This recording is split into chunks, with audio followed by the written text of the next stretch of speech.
The Bad-Tempered Goat.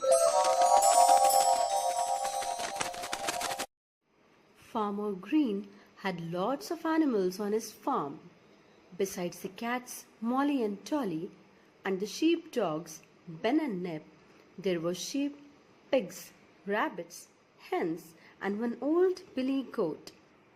The goat had a very bad temper. He snorted and shouted loudly when he was angry. Sometimes he got so angry that he ran into things and butted them with his horns. One morning, Farmer Green was feeding the animals in the yard. He had milk for the cats, bones for the dogs, corn for the hens, carrots for the rabbit, and a sack of oats for the goat. "Good morning," called Farmer Green as he tipped the sack into the bucket in the goat's shed. The goat replied with a snort and ran to make a start on his oats. He had a big appetite and he was very hungry.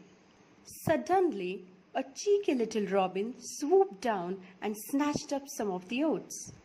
Then she fluttered up into an oak tree and sat down to finish up the oats. The bad-tempered goat looked up at the robin in amazement. "Good morning," the little robin sang down to him. "These are very fine oats you have." The goat snorted angrily and stamped his hooves. Then he shook his head in disgust and bent down to have some oats. When she had finished her oats, the cheeky little robin came down from the tree for more. She fluttered down, landing on one of the goat's horns. Now this was too much for the bad-tempered goat, who got extremely angry. He ran up and down alongside the wall, snorting and stamping his hooves. Then he stopped and looked up, expecting to see that the robin had gone.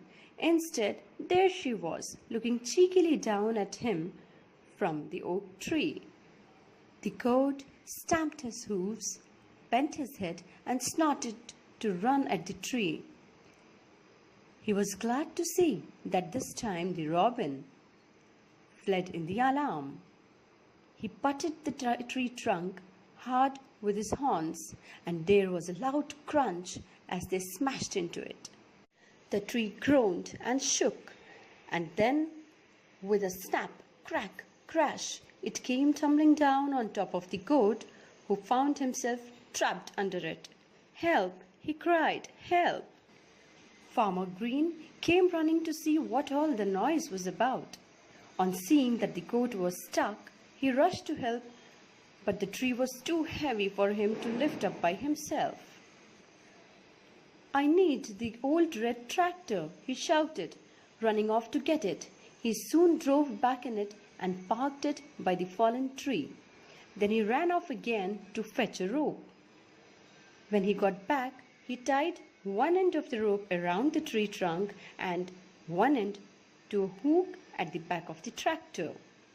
Farmer Green started up the tractor and used it to drag the tree along the ground until it was off the goat completely. Then he stopped the tractor, jumped down, and ran back to have a look. The goat was free, but he did not get up. "I think I had better call Eric, the vet," said Farmer Green. When Eric arrived, he felt the goat's legs and ribs up and down. Then he and Farmer Green helped the goat to stand up. The goat was feeling a bit silly, and he waited while Eric checked him one more time without stamping, snorting, or shouting. "The goat has been very lucky," explained Eric. "He is a bit stunned, but he will be fine in a little while. Perhaps this will stop him being so bad-tempered next time," he added, patting the goat on the head. The goat, who had started to feel a bit better, looked up at Eric and snorted as grumpily as ever. Eric looked at Farmer Green and broke into a grin. "Then again, perhaps not," he said. Farmer Green just shook his head. For more such interesting videos, please do like, subscribe, share our channel Mango Leaf. Thank you.